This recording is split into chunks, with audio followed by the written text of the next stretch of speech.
মানুষ এসছে জালসার নামে, বাড়ি থেকে কিন্তু বেরিয়ে এসছে সবাই এই কথা, জালসা যাবি? ও কইছে রুস্তুম জালসা যাবি, ও কইছে সৈয়ব জালসা যাবি, সবাই জালসা বলে এসছে। যেমন উদাহরণ, আপনার জমিনে যখন একটা ধানের শীষ হয়, ওতে 3 প্রকারের দানা থাকে। একটা একবারে অরিজিনাল চালপূর্ণ কাঠি ধান, একটা থাকে কাঠপাতান ধান, মানে চাউলের পরিমাণ কম থাকে, আর একটা থাকে মোসাল্লাম পাতান আগালে হয়, মানে অতি দানেই থাকে না, একটুকু চালের পরিমাণ থাকে না, কিন্তু শীষে থাকলে সবটাকে ধান বলেন না আলাদা করে বলেন? ধান বলেন। এবার তৈরি করার পরে যখন ওকে উড়ান তখন 3 ভাগে হয়ে যায়। একটা হয় অরিজিনাল একবারে রাইসে পড়ে মধ্যখানে, একটা হয় কাঠ পাতান সাইডে পড়ে, আর যেটা একবারে মোসাল্লাম পাতান দূরে পড়ে। যেটা দূরে পড়ে ওকে আপনারা কি করেন? লাদ দিয়ে ঠেলে জমা করে সানঝালে দিয়ে দেন, দেন না? দেন না? সানঝালে দেন। আর যেটা কাঠ পাতান ওকে টাইনে টুইনে যা পারলেন নিলেন, না পারলে হটিয়ে ফেল দিলেন। ওই রকমই ওয়াতে ছিল ধান। এই সভাতে আছে 3 প্রকারের মুসলমান। ইয়াতে একটা হলো অরিজিনাল, যে কোটা বৈশা আছে রাইসে, এটি হলো কাঠি ধান। ওই যে কোটা হলো কাঠ পাতান রাইসের সাইডে, এটি হলো কাঠ পাতান। আর বাজারে যেটি দূরে পড়ে আছে এরা হলো মোসাল্লাম পাতান। এরা যেরকম ওই ধানের নামে ও খাখরিতে হয়েছিল, ওরকম এই নামে জালসাতে খাখরি এসছে, এই আলাদা মাকসাদে এসছে। আল্লাহ ফারিস্তাকে কইবাকে লাদ দিয়ে ঠেলে জাহান নামে দিয়ে দেয়, সানজাল ধরিয়ে দেয়, ও সানঝালে যাবে, ও সানঝালে যাবে। ভাইজান, এর থেকে আর বিষয় কথা বলবো না। তো আজকের বিষয় হবে আমার জান্নাতে। জান্নাত কি জিনিস, যার জন্য আলিমেরা 14 ঘন্টা 15 ঘন্টা 18 ঘন্টা ধরে রোজা রাখতে বলছে। আমার বাড়িতে খাওয়ার অভাব নেই, এক মৌলভী সাহেবের বাড়িতে খাওয়ার অভাব হতে পারে, এরা 5000-এ পড়ায়, কিন্তু আমার তো হেভি বেতন, আমার তো 55,000 বেতন। আমার কেন আমি 16 ঘন্টা না খেয়ে থাকবো, রোজা করব? কিন্তু আলিমেরা বলছে রোজা করেন।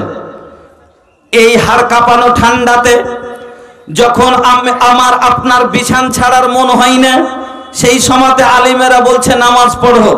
আখির আপনার বাড়ির ধান জমি থেকে কেটে বাড়ি আসে, যেমনই বাড়িতে তৈরি হয় আলিমেরা রশিদ দিয়ে পৌঁছে যায় যে আমাকে দাও। আখির আলিমেরা আপনার পিছিয়ে এরকম কেনে লেগেছে, আপনার শত্রু না আপনার বন্ধু? আমি আপনাকে বোঝাইতে চাই ভাইজান, এক মানুষ নামাজ পড়ে না, আলিমেরা ওকে নামাজ পড়তে বলে। কেন বলে? আয়াতটা শুনেন। জান্নাতীরা যখন জান্নাতে চলে যাবে, জাহান্নামীরাকে যখন জাহান্নামে নিয়ে যাবে, ওই জাহান্নামীরাকে দেখে জান্নাতীরা প্রশ্ন করবে, মা সালাকাকুম ফি সাকার, কেন তোমরা জাহান্নামে যাচ্ছ? তোমাদের অপরাধটা কি? কি এমন গুনাহ করেছিলে? তারা বলবে লাম নাকু মিনাল মুসাল্লিন, আমরা নামাজ পড়তাম না।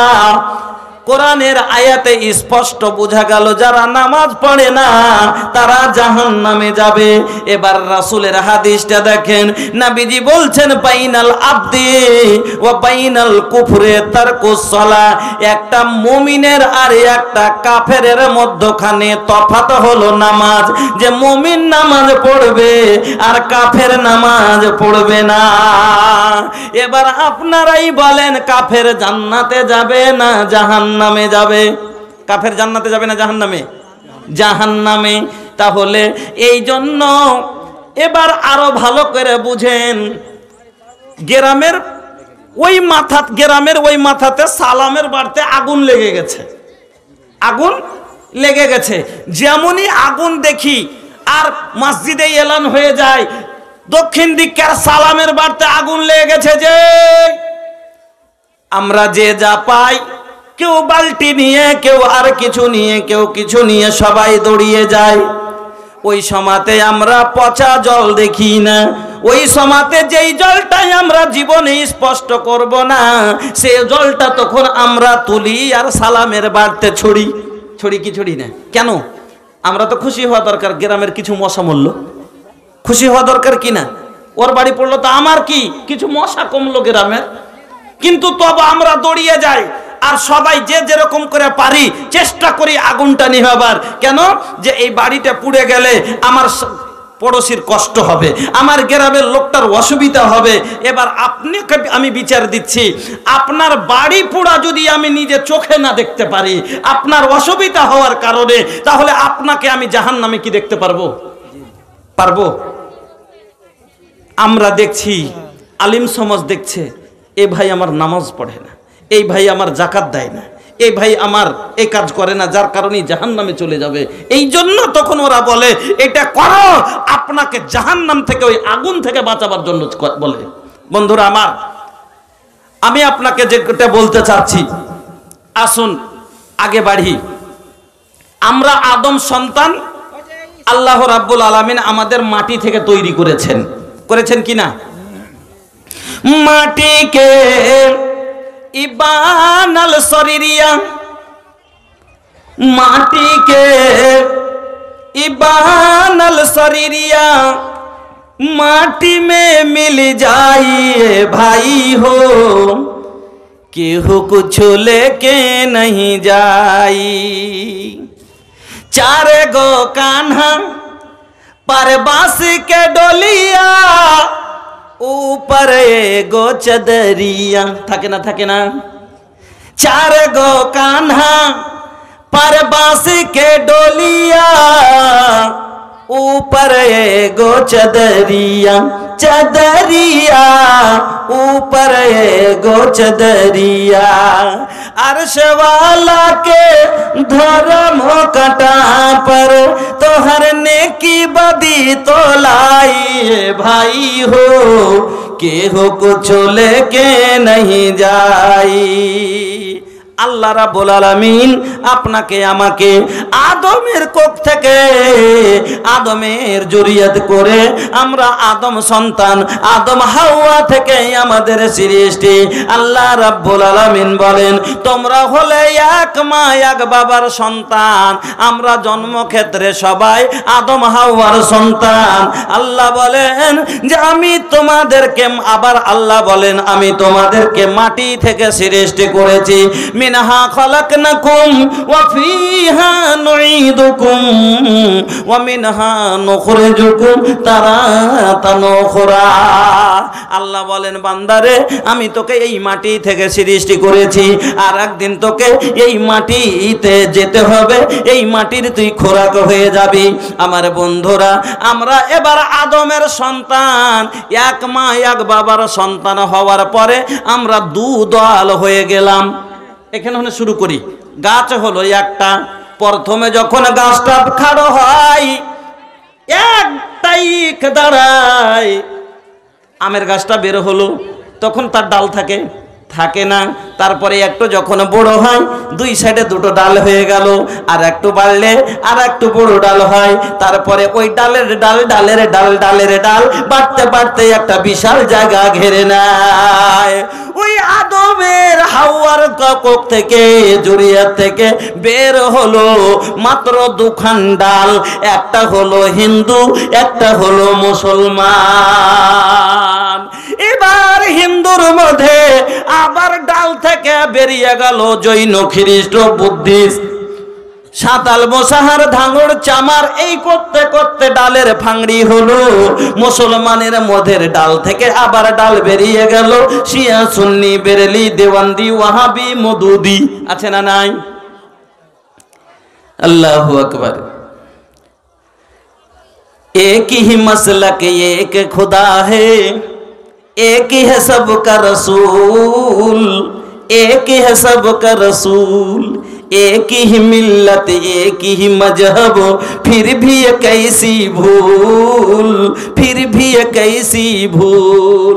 अरे जाने मुसलमान को काफिर क्यों कहता है नादान, सबका कहना छोड़िए भैया, रब का कहना मान। আল্লাহ রাব্বুল আলামিনের এবার বান্দা, আল্লাহর তৈরি করা মাখলুক আদমের পেট থেকে দুটা ডাল থেকে এবার দুই ডাল থেকে আবার বড় ছাদ বের হতে হতে হতে আমরা অনেক ভাবে ভাগ হয়ে গেলাম। এবার তার মধ্যে এই দু দলের মধ্যে এক দল হয়ে গেল কাফেরের দল, এক দল হয়ে গেল মুমিনের দল, একটা হয়ে গেল শয়তানের দল, একটা হলো আল্লাহর দল, একটা হলো শয়তানের ইত্তেবাকারী অনুসরণকারী, এক দল হয়ে গেল আল্লাহ আতিউল্লাহ ওয়া আতিউর রাসূলের অনুসারী। আমার বন্ধুরা, আল্লাহ রাব্বুল আলামিন বলে দিলেন, বান্দারে আমি তোমাদের দুটো পথ দেখিয়ে দিলাম। আল্লাহ রাব্বুল আলামিন বলেন, আমি তোমাকে দুটা পথ দেখিয়ে দিলাম, একটা হলো রাহে মুস্তাকিম, সিরাতে মুস্তাকিম, আর একটা হলো রাহে দলালা, একটা হলো কুপথ, একটা হলো সুপথ, একটা হলো জান্নাতের পথ, একটা হলো জাহান্নামের পথ। তোর ইচ্ছা তুই কোনটা দিয়ে যাবি। তোর গাড়ি, জীবনের গাড়ির মালিক তোকে করে দিলাম, চাকা দিয়ে তৈরি করে দিয়ে, টিউবলাইট আগা দিকে বাতি দিয়ে, বেরেনকে তোর ড্রাইভার বানিয়ে দিয়ে তোকে জীবনের গাড়ি চালাতে দিলাম। এবার তোকে পথ আমি মালিক দুটো দেখিয়েছি, চলতে তোকে ক্ষমতা আমি দিয়েছি, চলবি। এবার কোনটাতে যাবি শুনেলে, একটা পথ হলো, পথটা একবারে চলতে খুব সুবিধা, ন্যাশনাল হাইওয়ে, কোথাও গর্ত নাই, কোথাও গিটি পাথর নাই, কোথাও উঁচু নিচু নাই, গাড়িটা একবারে চলতে গেলে জার্কিন পাবি না, কোথাও কোমরে লাগবে না, মাথায় লাগবে না। কিন্তু এই রাস্তাটা সেফ নয়, এতে জায়গা জায়গা ডাকাত থাকে, জায়গা জায়গা চোর থাকে, লুটেরা থাকে, হয় গাড়ি কেড়ে নেবে বা জীবন মেরে দিতে পারে। আর একটা পথ আছে, ওই পথটা খুব ভালো না, রাস্তাটা ছোট, রাস্তাতে উঁচা নিচে খাল ডোবা আছে, ইট পাথর গিটি পড়ে আছে। তোমার গাড়ি কখন কুদবে, লাভ করবে, জাম করবে, কখন তোমার এদিকে লাগবে, কখন মাথায় লাগবে, কখন তোমাকে ব্যথা হবে। কিন্তু এই রাস্তাটাতে চোর নাই, ডাকাত নাই, এই রাস্তাটাতে কোনো তোমার জীবনের ক্ষতির ভয় নাই, গাড়ি কেড়ে নিবে তার ভয় নাই। তারা বুদ্ধিমান যারা হবে তারা পথ কোনটা বেছে নিবে বলেন? দুটা পথ, একটা ন্যাশনাল হাইওয়ে, একটুকু জার্কিন নাই, কোথাও গাড়া করতে নেই, একবারে বসবেন তো একটুকু শরীরে কোনো ব্যথা হবে না, কিন্তু ভয় আছে ডাকাতের, ভয় আছে ছিনতাইকারীর। আর একটা রাস্তা, ছিনতাইয়ের ভয় নাই, কোনো জিনিসের ভয় নাই, কিন্তু রাস্তাটা জার্কিন, খুব কাঁচা রাস্তা। হুঁশিয়ার মানুষ কোনটা লিবে ভাই? কাঁচাটাই লিবে। আরে সামান্য একটু কষ্ট ঘাটাতে না হবে, বাড়ি যা আরাম করে লিব, চল এতেই যাব, একটু ঘোরা হলো এতেই যাব। কিন্তু যারা বর্তমান যুবকের মতন, আবে চল রোজি কি পয়সা আছে দেখা যাবে, হয় না? কইছে একদিন মরবে, কইছে দেখা যাবে। ও মুসলমান, মতের ফারিস্তার আগা দিকে সেদিন বলিও দেখা যাবে, কবরে খাটে যখন যাবে সেদিন তোমার দেখা যাবে, যেদিন তোমাকে মাটি চাপা দিবে তোমার দেখা যাবে, যেদিন হিসাব দিবা সেদিন তোমার দেখা যাবে, আর যেদিন জাহান্নামে জ্বলবা সেদিনও দেখা যাবে। কোনো কথা না, দেখা যাবে। তো হুড়ামু যারা হবে তারা কি বলবে? দূর রোজি কি পয়সা আছে, ডাকাত নাকি, চল দেখা যাবে, চল বেরিয়ে গেল। এবার আধখানে রাস্তা গেছে, আগা দিকে একবারে ধরে লেগেছে, জলনি নিকাল মাল, নিকাল নিকাল মাল। হ্যাঁ, একটা বক্তাকে গত বছর একটা জলসাই গেছে, হ্যাঁ নাম বলবো না কোথাকার, না তো সব তো রেকর্ড হচ্ছে। বক্তাকে খালি ওখানে বেরিয়েছে, 1 কিলোমিটার দূরে এসছে, এখানে এসে কইছে, উলি সাহেব টাকা দাও, যা ছিল 10,000 12,000 যা পেয়েছে বের করে দিয়েছেন উনি। তারপরে তোর কইছে, মোবাইলটা কি তোর বাপে দিবে? মোবাইলটা কি তোর বাপে দিবে? কইছে মোবাইলটা নিয়েন না গো, আমরা বক্তা মানুষ, বিভিন্ন জায়গার নাম্বার ফোন, এতে সব জলসা আছে, ধোকাবাজ হয়ে যাব মানুষের নজরে, নিয়েন না গো। কইছে ওগুলো কিছু বুঝি না, দিছিস দে। হ্যাঁ, এইরকমই আপনার রাস্তায় দাঁড়িয়ে গিয়ে বলছে মাল নিকাল। এবার প্রাণের মায়া সবারই আছে, জীবন বাঁচাতে গিয়ে আপনি মাল বের করে দিলেন, তারপরে বলছে গাড়ি থেকে নাম। গাড়ি কি তোর বাপে দিবে? গাড়ি দিলেন, চাবি দিলেন, সব দিয়ে চলে গেলেন। বন্ধুরে কথাটা বুঝার বললাম, জাহান্নামের রাস্তাটা হলো একবার ন্যাশনাল হাইওয়ে। এই রাস্তায় কষ্ট নাই, খালি আরাম। চুরি করেলেন, মোটা টাকা ইনকাম, সুখে খান আরাম। ডাকাতি করেলেন, বড় প্রপার্টি লুটেলেন, আর আরাম। বেঈমানি করতে যদি পারেন, দাবাঙ্গিরি দেখে এলাকা গোছালেন, আরাম। জমি কিনে আইসমজ করে বাড়ি করেন, অট্টালিকা করেন, আরাম। আইসেব কাটবেন, কিন্তু ভাইজান এটা হলো জাহান্নামের পথ। এই পথটা হলো খুব আসান, কিন্তু এই রাস্তায় একটা ডাকাত আছে, যার নাম হলো শয়তান, যার ব্যাপারে আমার আল্লাহ সতর্কবান করেছেন।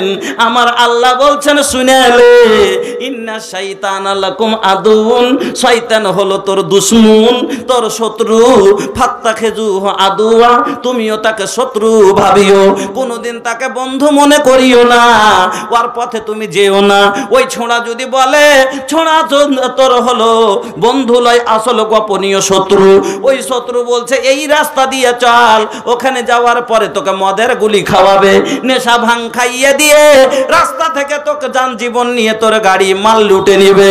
ওই রকম তোর সঙ্গী এই যে শয়তানি আছে, তোর যাকে তোর আসল বন্ধু ভাবিস। ওরে যুবক, যার কথায় আজ যুবকেরা চলে, আর যুবকেরা আল্লাহর রসুলের কথা মতো চলে না, এরা শয়তানের কথা মতো চলে। কার না হলে আপনি দেখুন, যেই পোশাকগুলো পরিধান করে, সেই রাসূল যেইভাবে বলেছে সেইভাবে পরিধান করে না। রাসূল বলছেন, তুমি তোমার নাফের উপর থেকে কাপড় পরো।